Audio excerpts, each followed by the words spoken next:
What's up, everybody? I want to work on the Camino today. It is Good Friday. It's been a while since I made a video. It's time to deal with some wheel hop that I have. Now, this started after I installed some UMI. Well, actually, the lower is a UMI non-adjustable, and the uppers are like a no-name brand, two-way adjustable Heim joint and whatever the hell the other end's called, the actual cup that goes onto the ears of the differential. And I did that right after I had the posi redone. That has a brand new carrier in it. It's a Yukon carrier and 373 gears. So wheel speed is way up when you do burnouts. But I did burn a few burnouts, or I did a few peels after that posi went in, and it wasn't wheel hopping. Put on those new upper links and our new trailing arms, uppers and lowers, and I started getting wheel hop. So my pinion angle's off. And what that means is with converging forelink, if this is like the differential, the yoke comes out, and your pinion angle is the angle difference between the yoke, the drive shaft. Technically, it's actually the yoke difference and the transmission output shaft difference.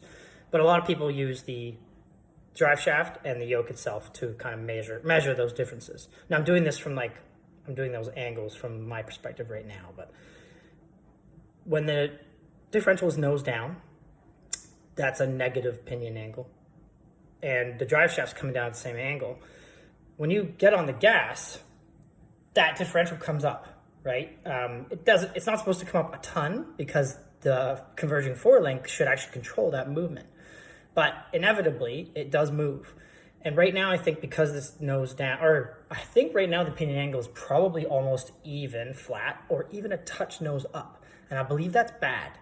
I think with having the Heim ends on the uppers, but the polyurethane bushings on the differential and poly on both of the ends of the lower control arms, I think my pinion angle needs to be like a -3-ish, because I believe stock is like 4 or 5, and hardcore full-on like metal on metal, like Heim joints or solid mounts, I believe you can get away with like 1 or 2 degrees.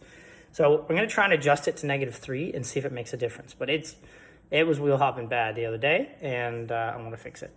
So we'll see what we can do.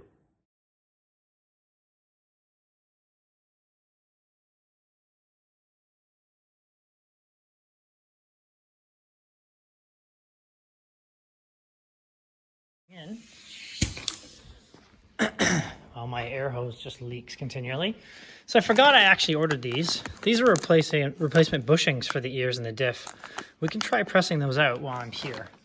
So to try and get these old, decrepit, and rotten, these are probably original to 1979. Try and get these out. I have a couple tools we're gonna attempt to use. They're basically like bearing puller tools, but I'm gonna pull them out and see what we can rig up.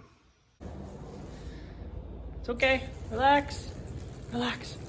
I'm gonna fix it. You can't go up there. Hold on. Here, try over here. Chill out. Damn it. Hey, chill out, chill out. Here, go that way. Go that way. Go that way. No, no, no. Damn it. Relax.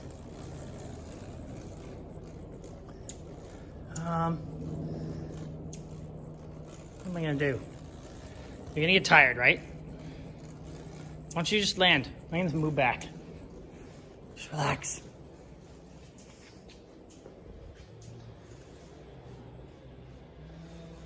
Poor guy. I don't want to hurt him.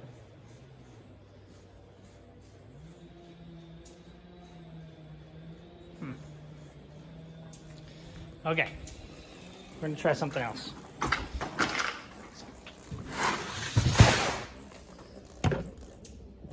Okay, dude, hold on.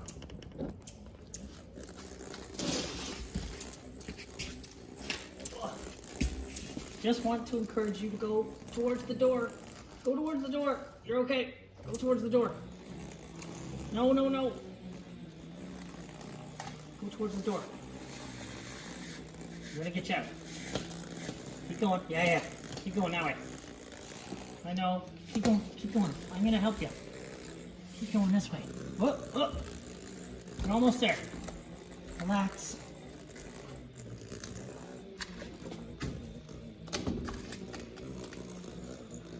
Okay. Keep going. There's nowhere to go now. Okay? Go that way. Yeah, yeah, yeah. Go that way. It's okay. No, no, no. Here. Here. Yes. Chill out. Oh my god, he's landed. Look at this guy. You're okay. Hey. What are you doing? You're a little tired. How about you just rest? I'm going to take you outside. There you go. Yay. Oh, that was stressful. Poor guy. Anyway, here's the toolkit that I was going to use. Oh, poor guy. So these are the replacement ones. So the whole thing presses into the ear on the tranny. So the existing like metal cup that the that bushing is pushed into, it comes out. The whole thing's supposed to come out. So I'm thinking I can use this kit to just extract it. I'm just hoping I have a long enough bolt to do that. But I'm gonna try and rig it up, and then if it works, I'll show you. I tried to get too fancy. That did not work at all. I tried a few different variations of that tool, added in some other stuff. Didn't work. So I'm gonna get the death wheel. So it's the next day. I messed with this quite a bit yesterday. As you can see, it's kind of dilapidated. I was using the sleeves from my extractor set for pulling bearings and stuff, but the one I have is too big. It's like 3 inches. This is much smaller. It's like 2.385 is what the tool is meant to be to slip onto the outside of the bushing.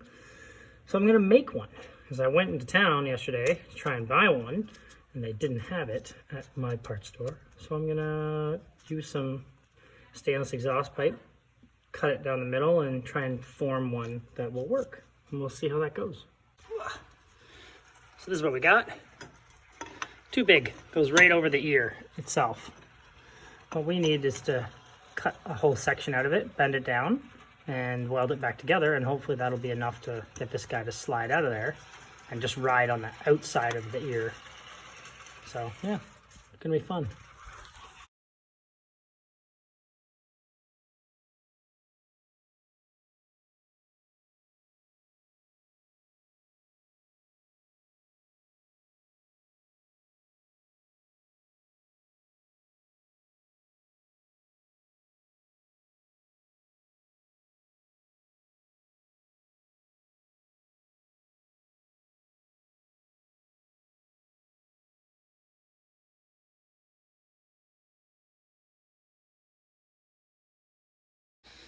So this is what I made. It is not pretty, but I hope it'll work. I've got to bend it to get it a little bit more circular, but I just made that up real quick. There's plenty of material there. I think it'll be enough to make it happen. Yeah, we'll see. I love having a welder. So here's my hexagonal sleeve.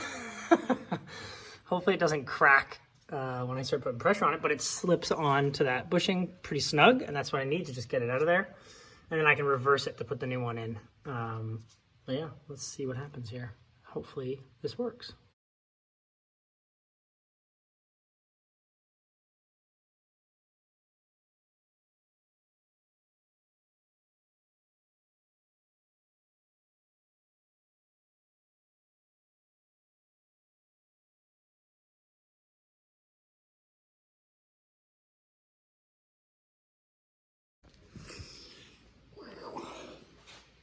So that did not go as planned, but I got it out. Ride Tech makes a tool that fits these inner diameters perfectly, so you can get it out, get it back in. Obviously, this has been there a long time. It is effed. It was rusty. It was all sorts of bad. I got it out. I managed to not damage the ear of the transmission. So now I can try and put the new one in. But man, I had to use a drill. I used a cutoff wheel. I ended up using a socket to knock the final kind of section out. So, we figured it out in the end. It's all good. So I got the other bushing out, you already saw that, and then I got the new bushing in on the driver's side. I did film it, or at least I thought I was filming it, and it was like all time lapse. I used a few different methods, but in the end, I used that sleeve I created as well as a block to like hammer it in there flat and square. So in that last section, I was just getting the bushing out and that center pin that the bolt rides in. And now I'm just getting the actual cup out. You have to kind of like cut some pieces off the outside of it to get my sleeve to fit.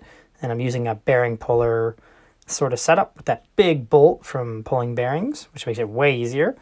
And it comes out pretty quick. Also, you might notice on the left-hand side, on the driver's side, there's a non-adjustable upper link there. It's there just to maintain the stock angle and to make it a little easier to put the arms in and out. Okay. I ended up using my contraption with the collar I made and a bearing puller, because once that pin's out of the middle, I can use this big, huge bolt from the bearing puller, and that worked really well. I had to kind of deform it on the backside to get it to ride on this sleeve, so it would force it through, but it's done. And it is hella rusty in there, so I'm gonna have to amber paper that all up, make it all nice, and we'll put in the new one.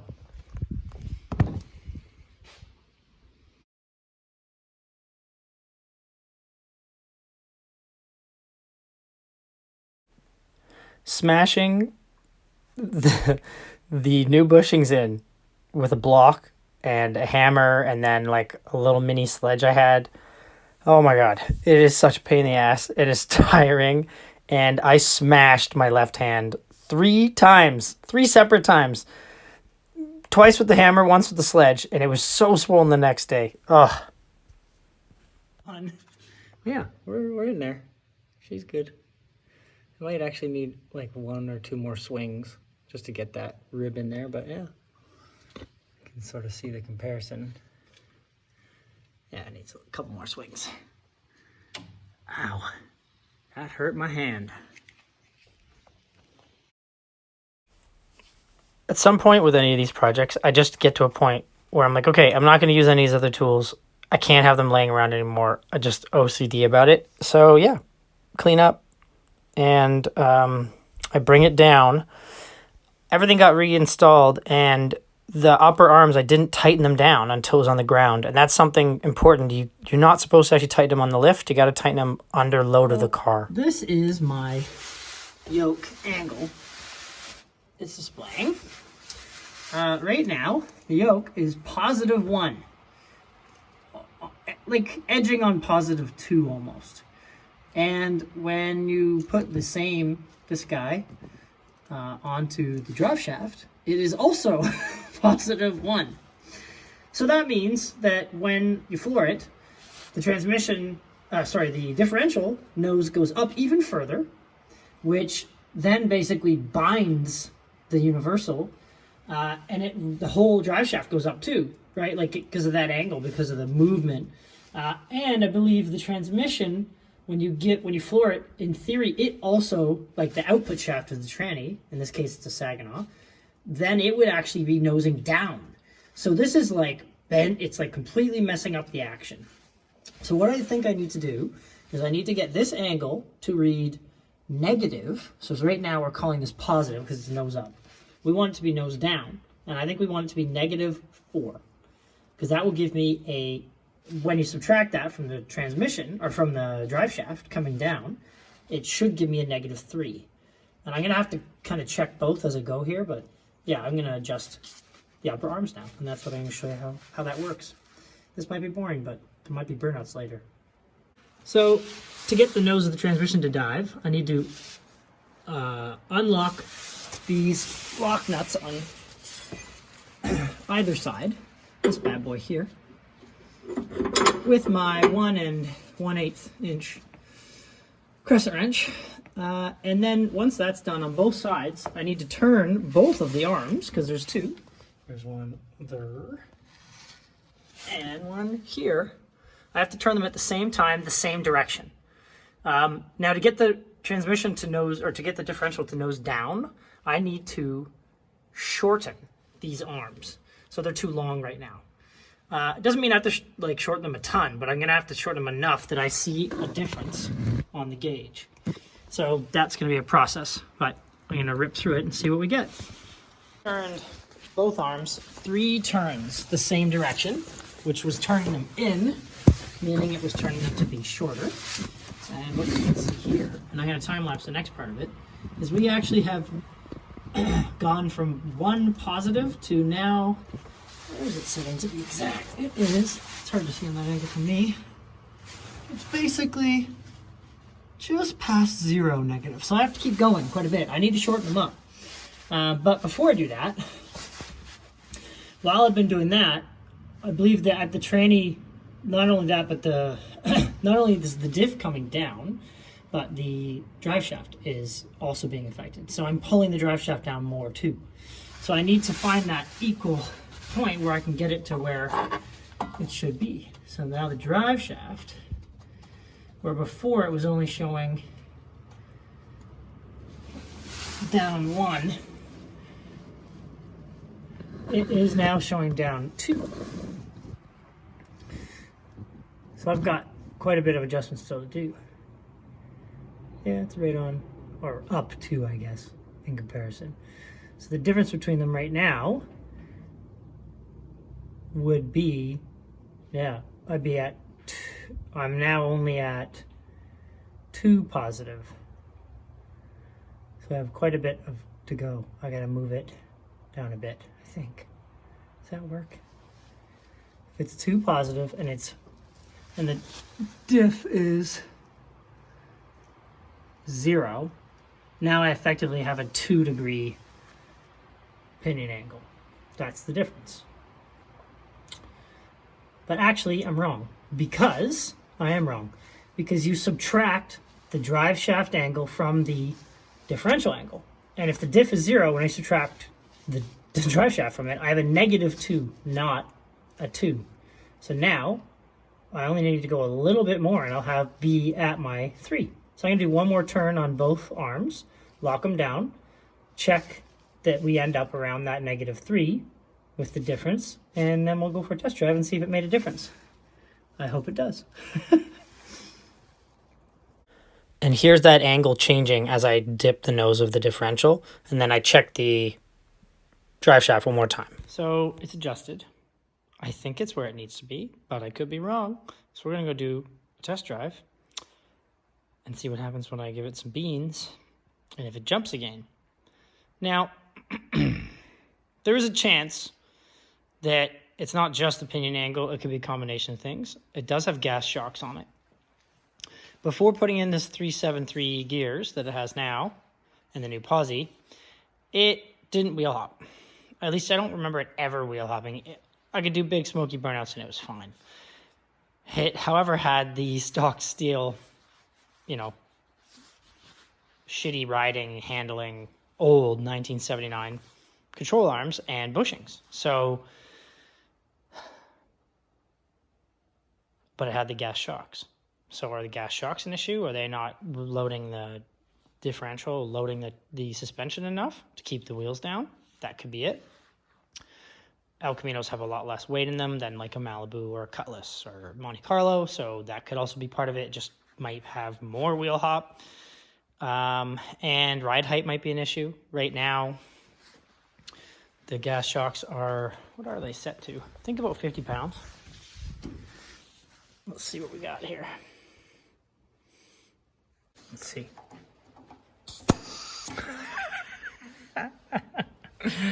Let's try that again. It's enough pressure that it blows the thing out. yeah, it's just a bit over 50, which is where I remember leaving it. So they're holding air, which is good too.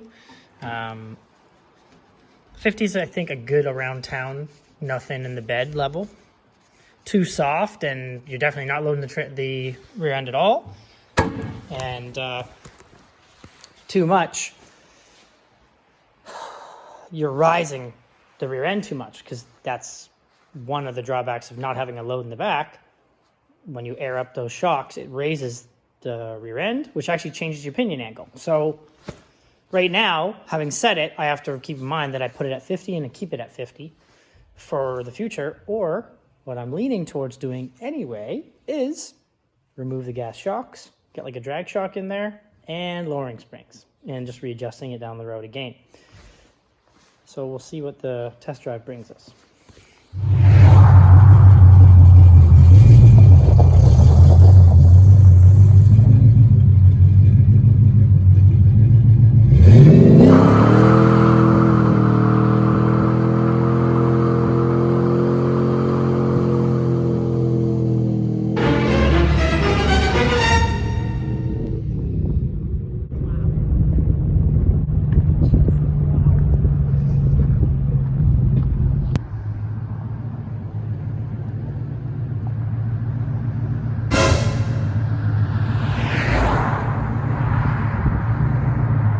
Bye, have a beautiful time.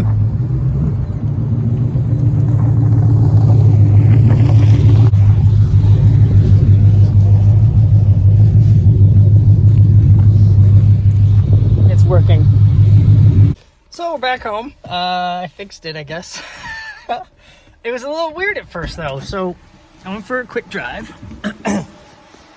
Fans are on.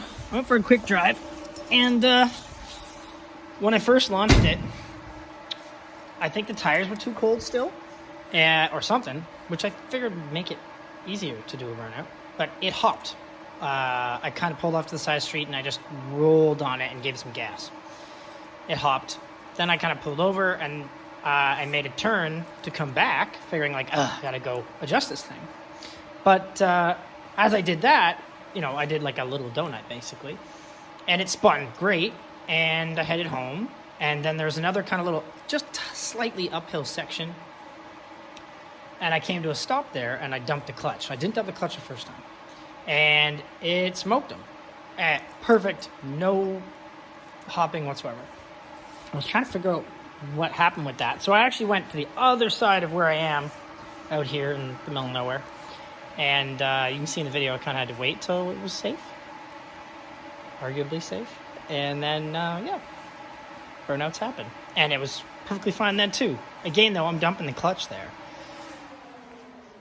So, and even with getting on the brakes too, which should change the traction a little bit, didn't matter. It just spun them, no problem.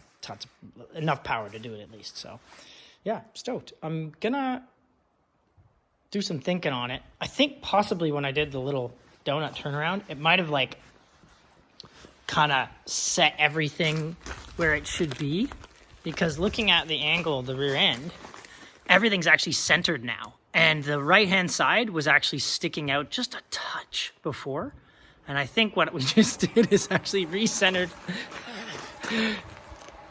the rear end, and it looks fine now. Anyway, so this guy, the sidewall is just plumb with the outer fender from my view, and this one before, now this one's actually too, but it actually looks like it might be even just a little touch cambered in. Anyway, whatever happened, it's working fine now. But yeah, it looks about even. Stoked. So I'm thinking next video I might repaint the hood. Clear coat's peeling. It's a black hood. I can do the whole thing. It's the easiest thing to do on the car for like a paint job as far as that's concerned. Yeah, might do that. And then depending on how well that goes, I might do the roof because it needs it there as well. I think the roof will be a little bit more challenging because I have to blend it in to like the A pillar and the B. I guess you'd call that the B. Anyway, I'd have to blend it in to make it not look honky, but it would look way better one way or another if I did it. And I could actually even do the top of the fender here, because the side's not that bad. I don't want this thing to be a trailer clean. It never will be. The paint's never going to be perfect, but fixing stuff like this shouldn't be too difficult. Pulling these little dents maybe over time. I want to pull this dent here and that one.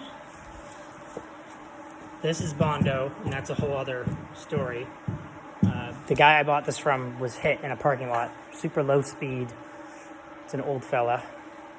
And I guess he dropped it off to get the work done. He told them steel only. They didn't listen. And they used some Bondo, and then he ripped the car out of their hands. And I think that was the last time it was ever painted. It was probably by those guys, probably like a Mako or something stupid. Another little one there to fix. I can fix that too. But yeah, like I said, even this fender is better than that other one. There's no real peeling. So if I were to do just that one, the hood and the roof, it would just make the whole car look a little better. Could probably fix these dings too. But, yeah. Anyway, good times. Stay safe, stay at home, work on your shit.